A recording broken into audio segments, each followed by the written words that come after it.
So when we are thinking about accessibility, we are opening up possibilities for student ownership all over the place, because now a student can. So one big piece is the asset-based attitude and approach. So instead of focusing on this person can't, this person has this issue, it's about what can you do? And coming from a place of, I believe in you, I believe you can, show me what you can do, which is why I love Kathryn's story, because essentially she was saying to this student, show me what you can do, and we're ready, we'll follow you. So that ownership, that attitude pervades accessible music education. Welcome to Pass the Baton, empowering students in music education. Here, we amplify the voices of music teachers around the world who are passing the baton and creating environments where the music students are empowered. Together, we can help students transform from passive consumers to vibrant creatives. Welcome back to the Pass the Baton podcast. I'm Kathryn Finch. And I'm Theresa Hoover. We're so glad to be with you again today. So, Kathryn, today's guest came to us a little differently because she actually reached out to us, and I am so glad she did. Me too. Yeah. No, she had so many good things to say. Rhoda was just a breath of fresh air with just her ideas. They were practical. They were, I don't know, they really resonated with me because it's something I'm really passionate about, and you could hear how passionate she was about it. Just a really good talk. Yeah. And for me, thinking about this idea of accessible arts education, I hear you talk about it frequently, and I'm always so inspired by it. But I'll be honest, sometimes on the inside, I'm like, I don't know what that looks like for me as an ensemble teacher, right? I can see in your classroom, and I am so impressed, but I don't always know what to do in my situations. And I feel like she helped me with that. Like, I feel like after listening to Rhoda talk, I have some ideas of what I can do in an ensemble situation to help all students really feel like they have a place, and that, music education is for them. So that was wonderful for me. They really, yeah, I learned a lot about the ensemble too, of what you can do, because it's not always my world. And yeah, she had great ideas. Before we get to today's interview, if you're ready to make powerful shifts towards student-centered teaching, explore the Pass the Baton Coffee Club. Members get an exclusive deeper dive audio extra and a Reflect and Act PDF download after every episode, plus access to our full resource library. For more personal support, our premium tier offers direct access to Kathryn and Theresa in a private Voxer group. Visit buymeacoffee.com/passthebaton to learn more and join.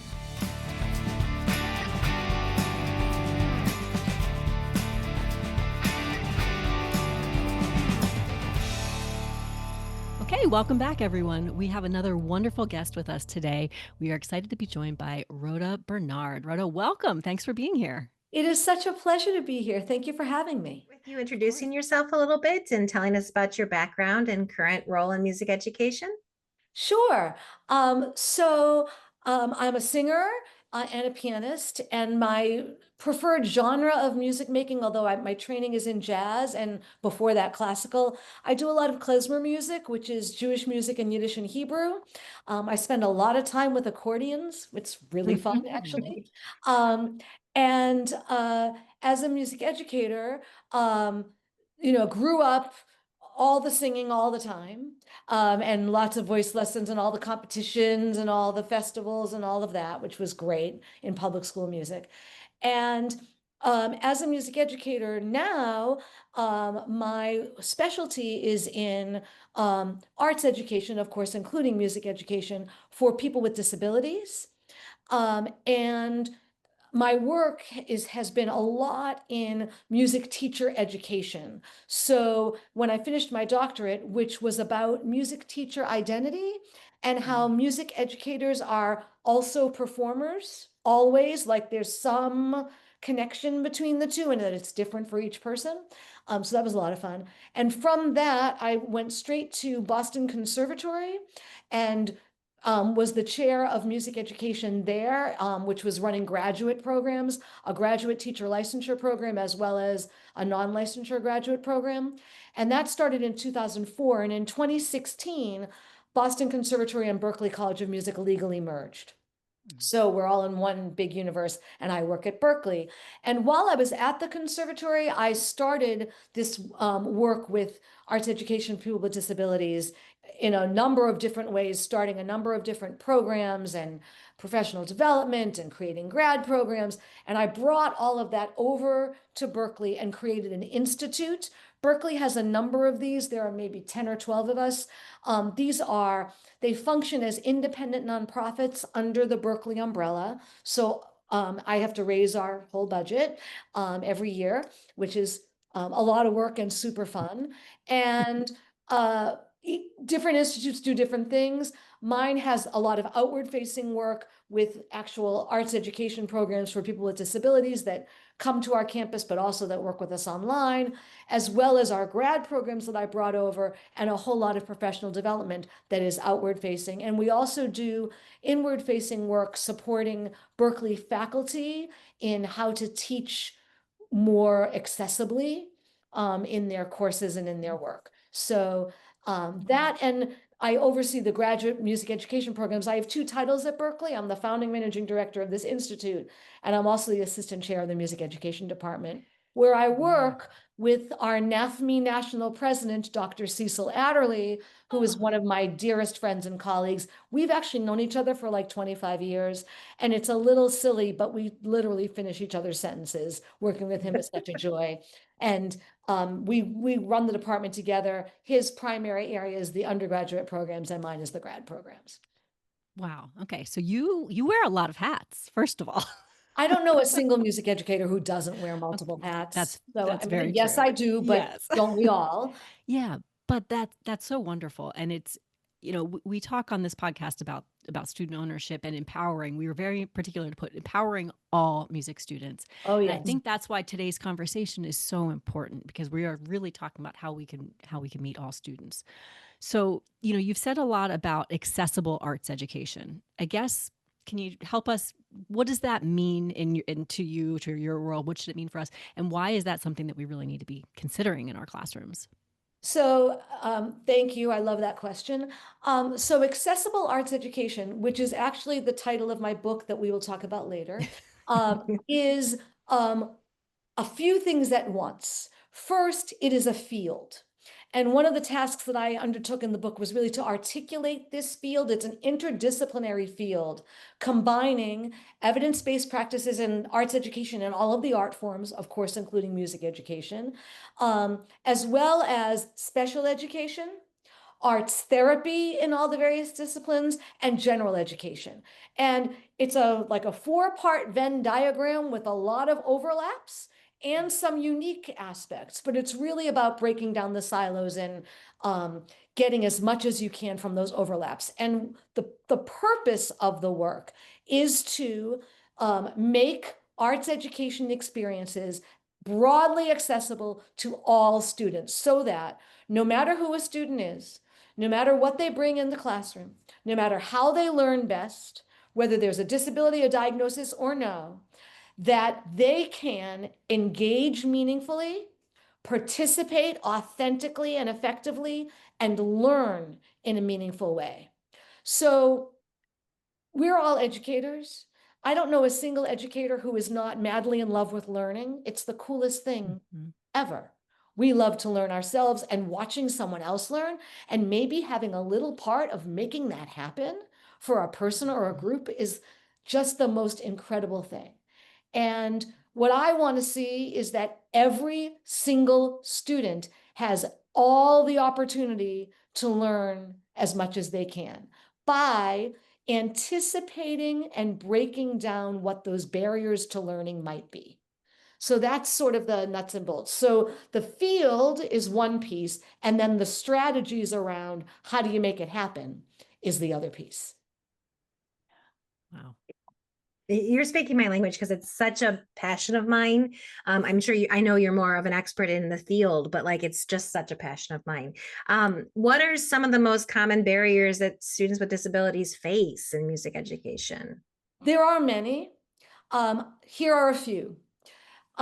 So let's say the way that a person's brain is wired, they need additional time to process either visual information or auditory information. Music is tricky because the act of making music requires processing in regulated time. And so for some students who need additional processing time, something like sight reading could be really, really challenging, right? That's one example. I think the thing that people most think about are physical barriers, right? So a student who, because of the way their hands work, might have trouble holding the trumpet, or might have trouble with the fine motor dexterity of the recorder, right? Those are things I think because they're visible, they're easier to conceptualize, and there are lots of them. And there are barriers with folks who do better with gross motor movement than fine motor movement, right? There are barriers for students with limited mobility to do things like folk dancing or marching, right? You can imagine. But and those are all very significant barriers. But we also need to remember the what are called the invisible disabilities that have to do more with aspects of neurodivergence. So just brain wiring that makes taking in input in through our senses, making meaning of it in our brains, and putting out what we want to put out challenging. So, for example, you might have a student whose receptive language is really strong. So you explain something to them, or they read instructions, or they receive information, they got it. But their expressive language, creating something new in words, or it could even be improvising music or composing music, is a different rate. It's at a slower rate. It's not at that same level. And so how do you work with that? That's a real barrier. That's one of many. As I mentioned, processing time, students who have difficulty knowing how to organize their attention. So in music, we do a lot of this. Everybody's looking at the conductor. Everybody's looking at measure 42. Everybody's watching the student who's modeling whatever we're working on. Everyone's watching the teacher, right? But there are some individuals, because of the way that their brains are wired, that all of the sensory input is happening all at once, very large, hard to filter and hard to focus. So that's a barrier. I could go on, but you get the idea. There's lots of different kinds of barriers. Yeah, no, that's great. And then I guess the next question is, how do I, as a teacher, help reduce those barriers? Really great question. And everybody wants a recipe, right? Life would be easier. We were talking about cooking before we started the episode. Life would be easier if teaching were a recipe, right? We all know it's not. Recipes are wonderful because they're foolproof and you know what you're going to get, and you put the right things in the pan at the right time on the right temperature for the right amount of time, and out come your muffins, and they always taste great. Music education, or education in general, is not muffins. So it's more complicated than that. Yeah. So what we try to do with accessible arts education is think about lots of important ways to reduce and remove a wide range of barriers before you even start. To think about your teaching as, okay, I'm going to do this activity in class and it's going to involve ear training. I'm going to play some things on the piano and students are going to write it down. And then to immediately say to yourself, what could a barrier be? A barrier could be someone for whom paper and pencil is not a place where they can express themselves well. Could be dysgraphia, could be a fine motor issue, could be a brain to writing wiring connection. So to anticipate that and say, all right, well, maybe I'll make some manipulatives. I'll cut out some pre-printed note heads of different values, give the students the option to use a construction paper staff and put the notes, if they want to, onto the staff to show. Or technology, they could do it in software rather than paper and pencil. So having different options when you anticipate a barrier. So that's one thing that as you're planning, you can think of about different activities. I'm going to do a movement activity. Well, I need to think about if I have any students with limited mobility, right? What can they do from seated? And boy, Phyllis Weichert did such a wonderful job with dancing from chairs. Her material is extraordinary if you don't know them. Mhm. So similarly, in an ensemble, it could be, we're going to do some sight reading. Well, wait a minute, as we talked about, there can be barriers in terms of processing time for folks with sight reading. Or if you have a student who is blind or low vision and needs Braille music, sight reading with Braille music is particularly hard because we got to be touching the music. The processing of all of that is a very complex stew. So those are just some examples that you can think of beforehand. And then there are the in the moment things. So, and this is where we need to get to know our students, and this takes time. The good news for a lot of us is that we see our students for multiple years. So we do get that longer stretch of time. But to know that, for example, you're playing a piece that might be sensory challenging for a student. Do you have noise canceling headphones in your classroom that they can use, for example? Or in the moment, you see a student struggling with something. Could it be that they don't understand the instructions? Because that's a very easy thing to fix. Could it be that the task is too big and they don't really know how to break it into pieces? That's a relatively easy fix if you can figure out that that's what's stopping them, right? Could it be that they understand what you want them to do, like in terms of the concept, but putting it on the instrument, they're not ready. It's not quite there. So maybe for those students, they need to be able to sing it or clap it or move it instead of play it, just to show that they are there. So some of it is at the level of the individual student, but the idea is if you do a lot of that initial work from the outset of where could the barrier be and do I have options to reduce or remove it, that you can lessen the amount of times that you're going to need the individual issues. Mhm. So what I'm kind of hearing for myself, it's obviously, like you said, not a recipe, but I am picturing my toolbox, right? And it Yeah. sounds like in my toolbox are the sensory headphones. In my toolbox, I'm going to have alternative ways to do notation. In my like, I'm hearing these, these things that are going to be in my toolbox that when an activity is coming up, I have to think through, okay, what do I have that's going to help reduce the barriers? Now, obviously, like you mentioned, there are some that are going to be in the moment that I have to or and maybe I won't have a tool for it yet, but that to me makes it seem a little bit more manageable. Is that a good way to think about it? I love that way of thinking about it. And I don't know a single teacher who doesn't already have a toolbox with lots of stuff in it. Of You course. have to. And so this is just another way of conceptualizing the kinds of tools you would need. Yeah. Absolutely. I think it also goes to a mindset shift, and there's a bunch in the book about this. Um, I guess the best way to put it is to contrast it this way. So when I was coming up as a young person in the 1970s, oh my goodness, the way education was conceived of at that time is different from where we are today. And here's where it was then. I had great teachers. They were operating within a system that conceptualized education as I am the teacher. I do things one way. You are the student. Meet me where I am and you will succeed. If you can't meet me, you won't succeed. So I gave this example at a session I did today in a professional development. For example, taking spelling tests. I was taught my spelling words the same way all through school. There was a list on the board. We write them down in a notebook. We memorize them. At the end of the week, we write them down for the test. I was lucky that I could meet my teachers on that. But what if I was a person who could learn spelling words, but writing them down was not the best way for me to learn them? I needed to maybe make a recording and hear them. Maybe I needed to read them in context. Then I'm not going to be able to share that back with the teacher. And maybe I'm finding my own way to learn and I actually already know this stuff, but no one gets to see my learning because my teacher was in this one-way box. Not their fault, how really where we were then.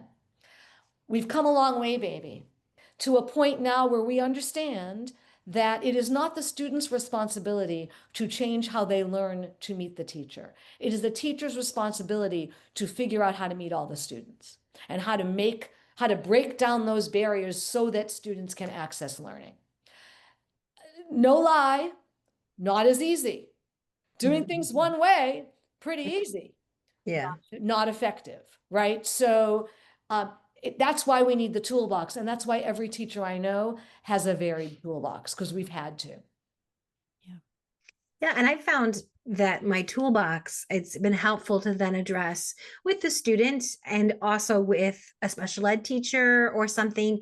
Hey, we're going to be doing ukulele. I'm thinking this adapter is going to help student who has some visual issues. What do you think? Because sometimes they'll say, you know what? Maybe we should just start here and see. Like, you don't, because you don't want to immediately go to the adaptive thing where the student might have complete capacity and you're shutting down something, right?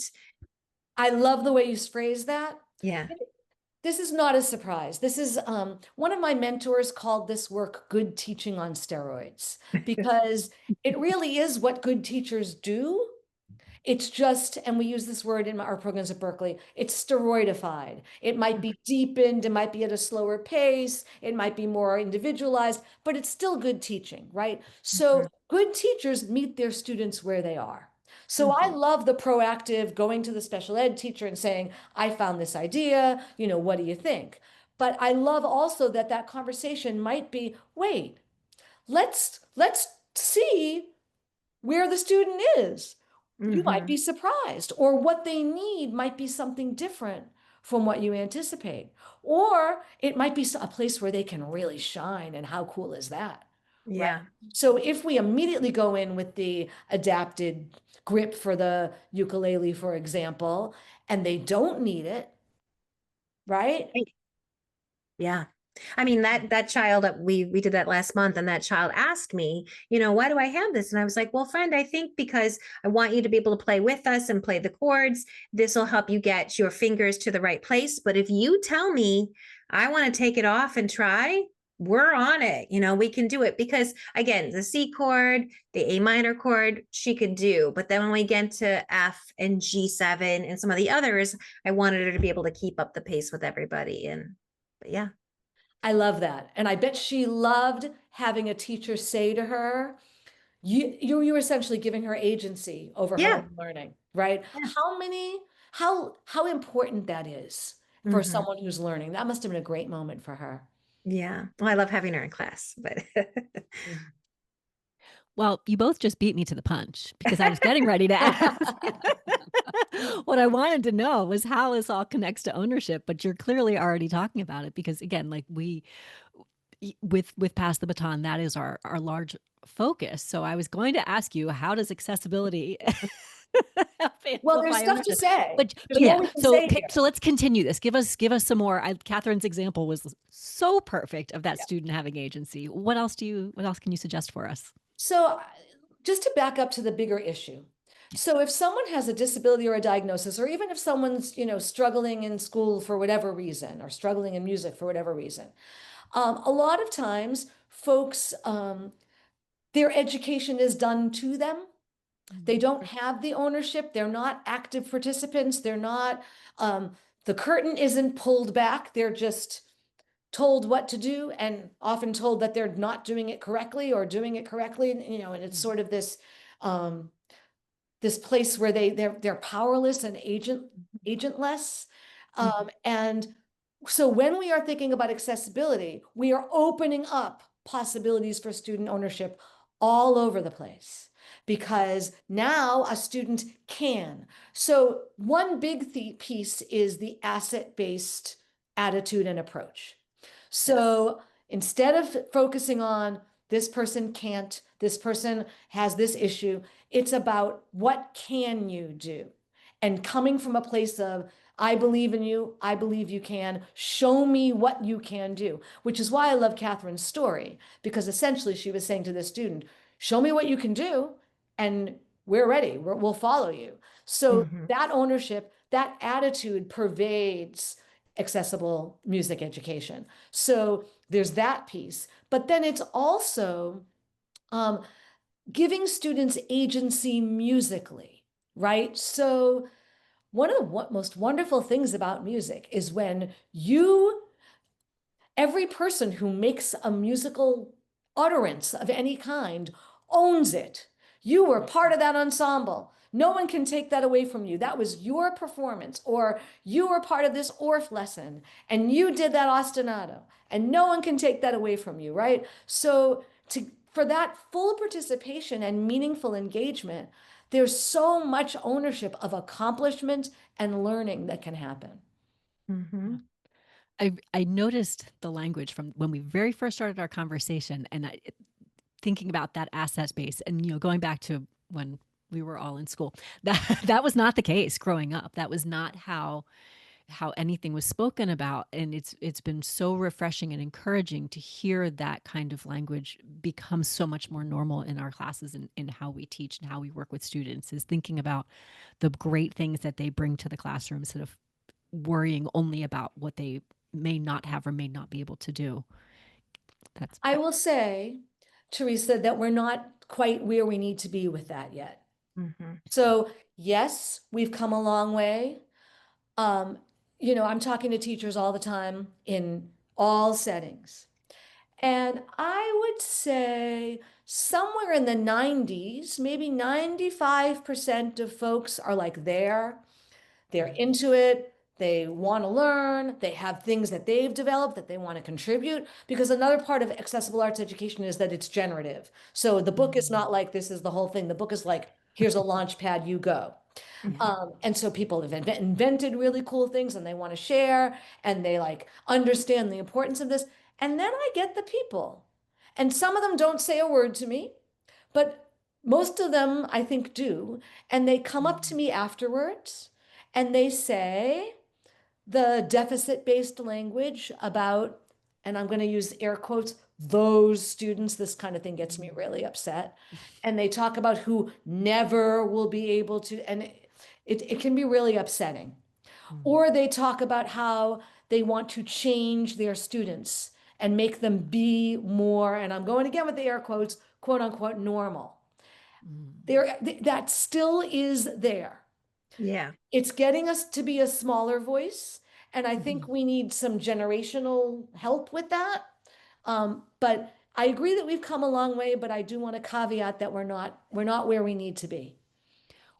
Can I ask what is your response, or how could, if I were in that situation, how would you recommend I respond if I am working with a teacher or a pre-service teacher or anything like that?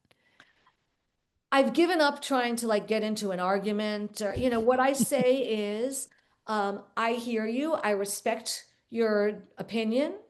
And certainly you're right we can agree to disagree. I have, provided you with resources and materials.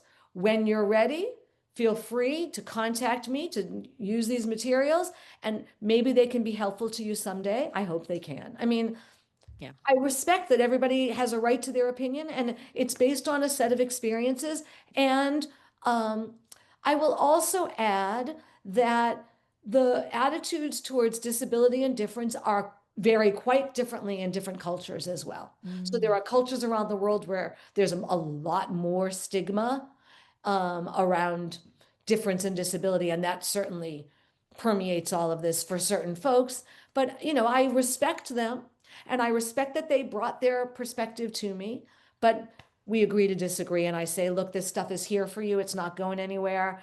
I'm happy to continue the conversation with you, but we can agree to disagree, and that's okay. Yeah, that makes sense. Yeah. And I think for me too, it's just trying to help people see too, like the product of your music concert or whatever you're doing is like, I don't know, I guess it's an opinion, but to me, I'd rather see the community and everyone involved than worrying about the product of like the perfect product, I guess. But that's, I guess, a preference, but I guess I feel like that's an important piece to me is, are we all involved? That's better. So I agree 100%. And there are people who would disagree with us. yeah, for sure. And I guess so, and I know the answer to this, but I think this is another important question. It's just how can inclusive practices strengthen community and collaboration among all students, not just those with disabilities. I really love this question. Yeah. So there are many ways. So first of all, we never want to be singling people out. So we never want to, because that destroys community. So we never want to be saying, okay, everyone, we're all going to do this activity and you over here in the corner, you're doing something different. Right? Obviously not. Because we want to create community. So one way that it creates community is everybody is meaningfully and authentically involved in music learning. I'm going to use an example that's ensemble based. So you're very likely to know my dear friend and colleague Julie Duty and her organization United Sound, which is based in Arizona. Julie and I are good friends. I'm on the National Advisory Board for United Sound. And Julie and I just co-wrote an article in the current issue, the October 2025 issue of Teaching Music magazine, about inclusive ensembles and peer mentoring. And there are wonderful ways to create community through peer mentoring that is well supported. You can't just say, okay, guys, your mentors, your mentees, go. It needs structure, it needs training. But to have an ensemble that has the ethos that we all work together, we all help each other, we're all learning, all of us bring strengths, all of us have areas that we need support in, and it's our job as a community to support each other. That peer mentoring ethos can permeate that. In the article, we write about United Sound, and we also write about another organization based in California called Singable, which is an inclusive chorus that actually one of my grad students, Brandon Ellsworth, I'll mention him by name, runs in California, that involves a great deal of peer mentoring. It's a multi-generational group with peer mentoring as well. So that is one way, but I mean, just the fact that everybody can make music together and having an ethos, everybody can learn. And differences are just different. And I'm using the words of Temple Grandin, her phrase, different, not less, right? So we're all different, every single one of us. We all learn differently, we all engage differently, we all participate differently, and all those differences are a good thing. And it's bringing those together into our group, into a place where everybody belongs. There's a word that some folks use, particularly when it comes to less visible disabilities. They'll say neuroaffirming, this idea that no matter how your brain works, we affirm it all. We're not trying to change anybody, but I think it's a broader sense of affirmation that creates that community. And in music, my goodness, we all are music educators because we've all experienced the magic of what happens. I can still remember the very first district festival chorus I was in. And all my choruses had been SSAA. I had never sung with men. And we were literally warming up. And it was a 6-part, arpeggiated warm up. And I heard a bottom end. And I can still remember what that felt like. We all know those feelings. And that's what we want to make for our students. And so that's where the community comes from. Yeah. I mean, I think like with my first graders, and there'll be a student who is nonverbal, and we're doing like a singing game. We're like, how, Mrs. Finch, so and so doesn't speak. And it's like, well, so and so is going to have a shaker and they're going to answer, and we can still say, where are they in the room, whether it's their voice or their shaker. But I feel like that validates that child, but also like us as an ensemble, us as a class, us as a group, and it not only helps the one child, but it helps all of us feel like we're in it together, Absolutely. And I love that the students look out for each other and ask, how are we all going to do this? Right? Yeah. That says something already about the spirit of community. Yeah. Absolutely. And I think sometimes we as music teachers are like, okay, well, a friend who is nonverbal, okay, they can use a streamer. Why can't a whole row of students use a streamer? Yes, exactly. That goes to not singling people out. Right. And then it's like everyone has a jingle bell, or this whole row has a jingle bell, or everybody has the streamer, or something where it's all inclusive. Right. That's exactly what it's about. I couldn't have said it better. That's beautiful. And I can imagine a row of streamers. That's very exciting to Why me. not? Right. It'd be beautiful. Yeah. Yeah. I'm always amazed every year when Kathryn has her performances, just hearing the wonderful ways that the students are involved. It's really special. So it's been nice to hear that, you know, you're offering us suggestions that work not only in the general music classroom, but also in an ensemble setting, because Yeah. that's it just as important. We want the students to be able to feel like they have a place, right? That they have a spot Absolutely. there. Yeah, well, this is good. You've given us a lot to think about. If someone's listening and they are looking for that tomorrow piece, they're going to go into their classroom tomorrow and they want something that they can try or something that they can think about. What would you suggest? I'll do one general piece and then something particularly ensemble oriented, because I think Perfect. folks in ensembles are aching. Yeah. So when people ask me what's the one thing I can do tomorrow in my teaching to make it more accessible, the answer is use more visuals. And I'm going to tell you why. So we all know about our learning modalities, right? The visual modality, the auditory modality, the kinesthetic modality. We also all know that different people gravitate towards different ones. I'm super auditory, right? Um, and we also know that good teaching involves multiple modalities. Number one, because you want to get people who gravitate toward different ones, but also because when you engage more than one modality, the learning sticks better. If you see it and you move it, that experience makes the learning more meaningful. It will not surprise you what I'm about to say. All of the arts are multimodal. They are also Mhm. all dominated by a modality. Music is an auditory art form. This will not surprise you. Arts educators tend to privilege the modality that dominates their art form when they Mhm. teach.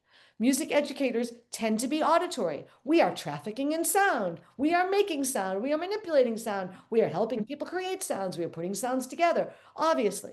So we need to be multimodal. The reason I love the visual modality, and this is coming from someone who is not a visual person, but the reason the visual modality to me is more important than the other two, no matter what you're teaching, is this. And there's a chapter on this in the book. The auditory modality and the kinesthetic modality are limited in time. An auditory experience has a beginning, an end, and it's over. That actual experience.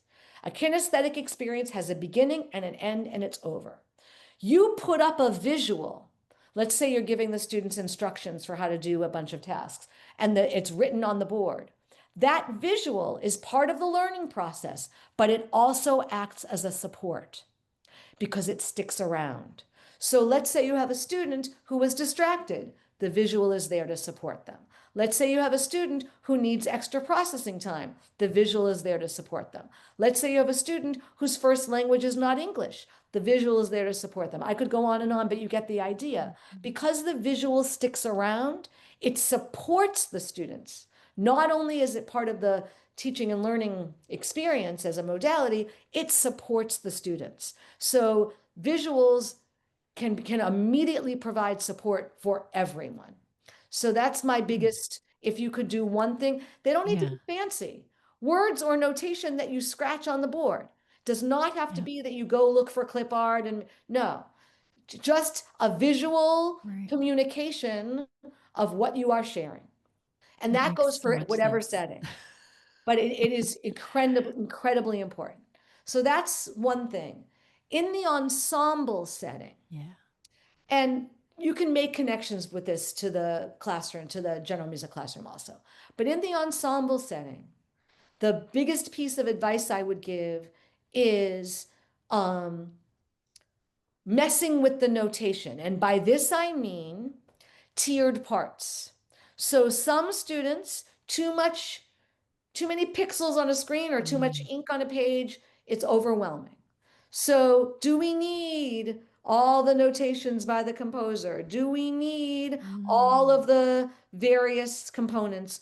So stripping it down, some students might need a part at a different level. Maybe there are rows of 16th notes and these students have to play just the quarter note, right? Or Mhm. whatever it is. Yeah. So you might need to tier the level of the part, but also the amount of information on the page. One of my former students has done some really good work, and actually, Julie has done some with United Sound as well, on color-coded music. Now, that doesn't work for students who are colorblind, but color coding notation, and in general music classes, it tends to be people will use like the boom whacker colors because then, we're always coloring the same. But just to have color coded notation in band or orchestra or chorus to help people see what the pitches are, what the patterns are, how they work together, how they fit onto the instrument, can be very, very helpful. The other mess with the notation is you might need to change font size for some students. We had an issue in our programs, and this might come up as well as an ensemble, where some of our students, this particularly happened with students with autism, although I've seen it with others, they don't, so we know what a rehearsal is. You're not starting from the beginning and going straight to the end. You're pulling apart this section and trying this and going twice as fast. And oh, let's go back to this trouble spot and try it 6 times, all these things. Well, for some individuals, if you're not starting at the beginning and going to the end, it can be really challenging. So then only give them what you're working on. So if we're going to work on these 4 bars, you'll start at the beginning and go to the end of those 4 bars every time you work on it. So it's not the whole piece. We used to do a lot of that and still do in some of our ensembles. So messing with the score, or the parts, I should say, would be my advice for ensemble folks and visuals in general for everybody. Yeah. They both seem like such logical things, but yet things that we just don't do enough. Right? Like everything you're saying makes so much sense. I think a lot of this work is that. And I think that's because there are long-standing traditions in how things have been taught for ages and ages. Yes. Yeah. And so it's hard to stray from that. Little story, very short. I was doing a professional development for a bunch of piano teachers, and I started suggesting that they get up and walk around the room with their students.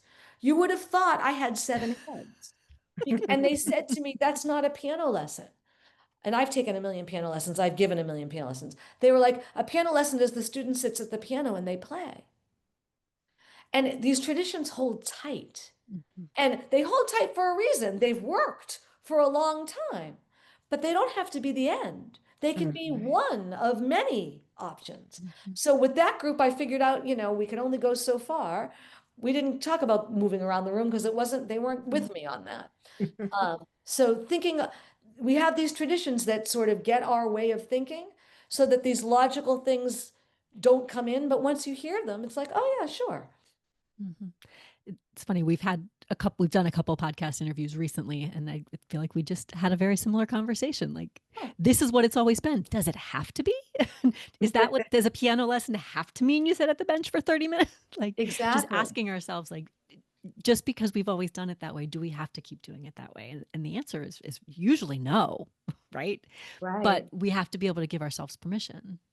So yeah, and that's something that's hard. I remember I had a student with pretty severe dyslexia, and he was a percussionist, and just simply rewriting the music so that it didn't have the snare drum, the bass drum, the cymbal, the triangle, you know what I mean? Just simplifying it so he just saw his part made a big difference. And I'm sure there are other things we could have done as well. But that was just that simple thing made it more accessible for him. Exactly. I love that question. Do we have to do it that way? And I think that we have to figure out, and this is, we were talking about not everybody's thinking this way. Of course. What's our goal? We want the students to learn. We want the students to make music. We want the students to have meaningful experiences with music. We want them to grow as musicians. Do we necessarily want them to sit? Sitting on the bench of the piano, is that the goal? Or is developing musical skills and musical knowledge and loving it the goal, right? Yeah. Very much. Well, this has been so wonderful. Thank you so much for meeting with us. How can people connect with you and learn more about your work? And we need to know the name of the book and all those things. Thank you for asking. And it has been a great pleasure chatting with you. The book is called Accessible Arts Education: Principles, Habits, and Strategies to Unleash Every Student's Creativity and Learning. It was published by Solution Tree Press in September. It is available on Amazon. It is available at Solution Tree's site. It's available wherever you get books. There's an ebook as well as a hard copy book. I'm really proud of the fact that the book includes the first person perspectives of artists with disabilities. So I interviewed 20 people and they all gave their perspectives, and they're throughout the book, and their bios, they wrote bios for the book. And there's artwork by one of the artists on the cover and throughout the book. And I'm really proud that that stuff was in there too, because there isn't enough first person perspective in this work. So Yeah. that's the book. My institute is the Berklee Institute for Accessible Arts Education. If you Google search it, it's probably either easier than my giving the web link, which will probably be in the show notes anyway. Of course. But that's one way to find me. I'm at Berklee College of Music, R. Bernard at berklee.edu. Berklee is spelled with 2 E's at the end, not our friends in California that spell it differently. And those are, I think, the best ways to find me.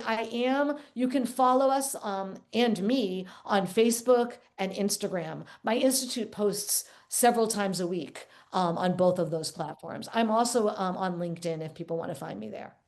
Okay. Okay, great. We'll make sure that all of those links are in the show notes, Thank because you. I know that people are going to want to, if nothing else, find out more about the Institute, but then also your book. So very Yeah. good. All right. Thank you again. This has been wonderful. You already have my wheels turning about my classes that I'm teaching tomorrow. So this is good. I just love it. But yes, Yeah. thank you again. Thank you both. What a pleasure.